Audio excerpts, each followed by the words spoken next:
After all, how much trouble could I get into with teacups and saucers? So we give the attendant our tickets, pour through the gate, and pile into this round fiberglass car that resembles an overblown teacup. No seat belts. Instead, we hold on to the safety bar that's in the very center of the car, and the ride starts up. It's fun.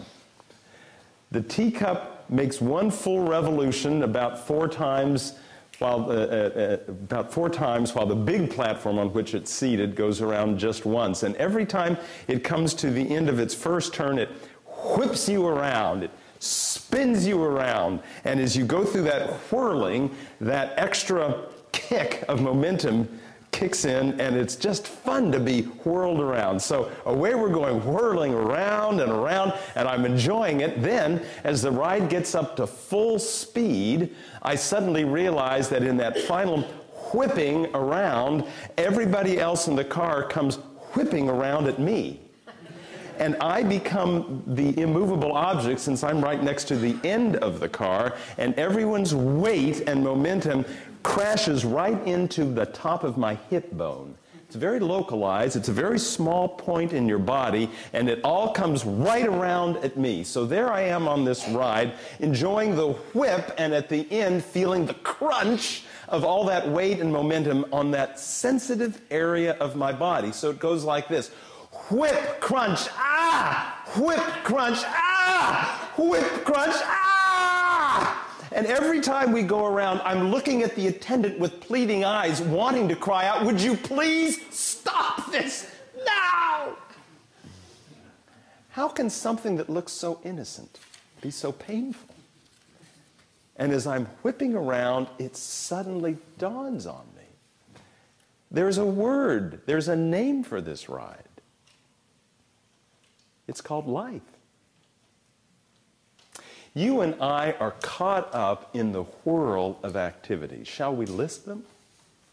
Work, school, appointments, sports, classes, groups, rehearsals, caring for a child, caring for a spouse or relative, house projects, errands, shopping, yes, golf, and other activities, TV, volunteer activities, church activities, family activities, family concerns, laundry, housekeeping, cooking, more laundry, more cooking, much of it good.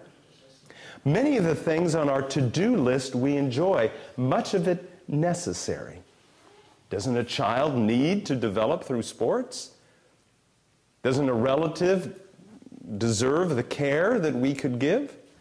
The whirl makes us feel useful, too. But when night comes, we are almost too tired to go to bed. And in bed, we cannot rest because we're thinking about tomorrow, planning for tomorrow, worrying about tomorrow.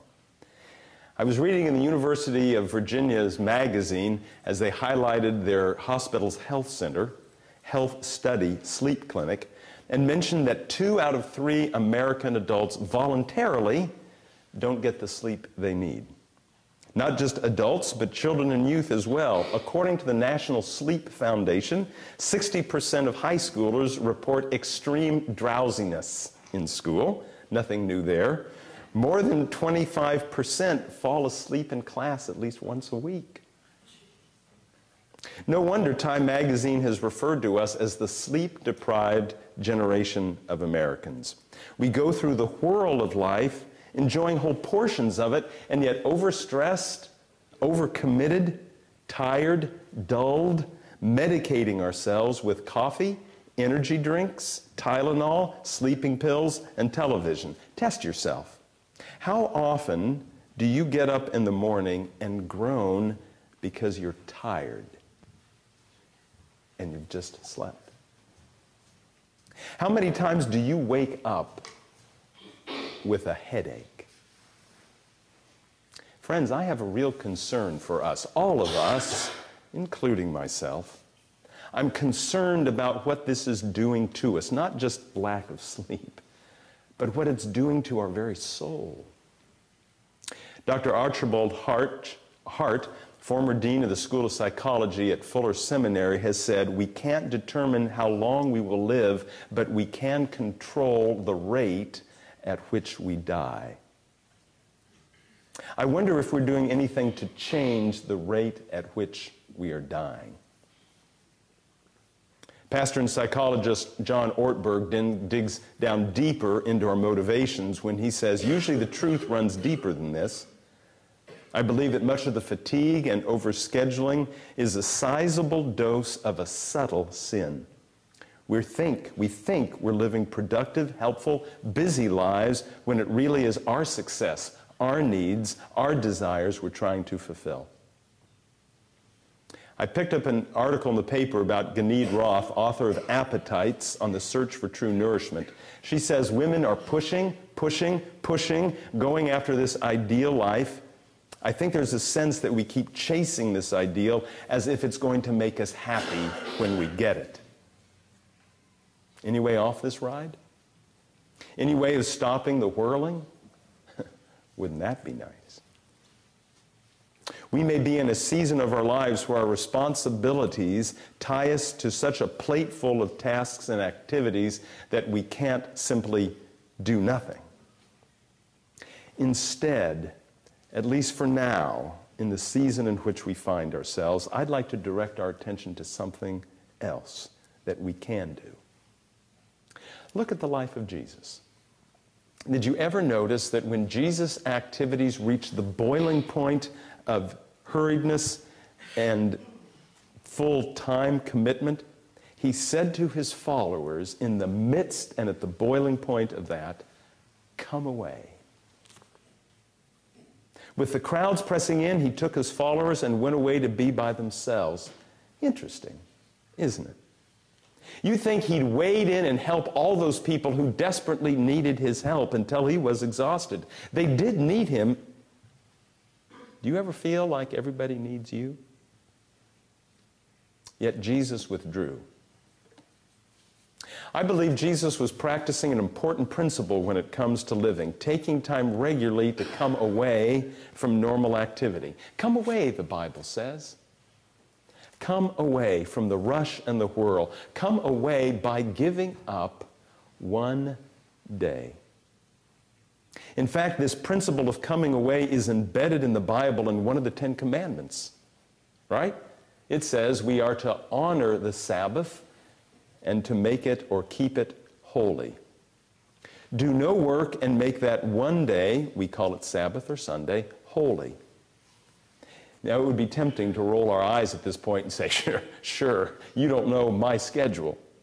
Or to say, well, that might have worked in the Old Testament, but not in the 21st century time. Or to say, well, wait a minute, I've heard stories about people keeping the Sabbath in an earlier generation, and it sounds like they did nothing, and it sounds like it was nothing but dullness and boredom all Sunday. Tempting to forget about this principle and blow right by it because we only have the weekend to get our stuff done, right? We have work to catch up on. We've got homework to do, and everybody knows that homework isn't done until Sunday night. I understand all the stuff that needs to get done. My plate is as full as yours, and I can blow through this principle too. But I'd like to look at a life-giving truth here. Taking one day out of 7 didn't start with the 10 Commandments. Did you realize that? It didn't start with Moses or the Jewish people. It started with creation. Embedded into the very act of creation itself is the practice of the 7th day. God rested, it said, on the 7th day, Genesis 2:2. God rested on the 7th day from all his work, and God blessed the 7th day and hallowed it. We are part of God's creation, and God has implanted this pattern of one day in 7 into the very fabric of time and into our souls. We are constructed to run 6 days, then live differently on the 7th. Just as a car needs its oil changed to continue to run productively, so we need to live differently on Sundays. That's the life-giving truth. We are created to live one day in 7 differently. That's who we are. God has put this principle of taking time regularly to come away from normal activity because God is concerned for us. He wants our good. How good is God to us? Amazingly good. God in His goodness has good reason why we should keep Sundays differently. Reason number 1, Sundays reboot our bent. Like that phrase? Sundays reboot our bent. The Sabbath is rooted in creation. As it says in Genesis 2, when God the Creator finished creating, He rested. When we mark one day in 7 as hallowed, we are remembering God our Creator. Specifically, God is Creator, we are the creature. We belong, you see, not to ourselves. We are not God. We belong to God, our Creator, and He is in charge, not us. Sundays remind us, you see, of the real order of things. We are not in charge. We are not served. Instead, we live to serve God.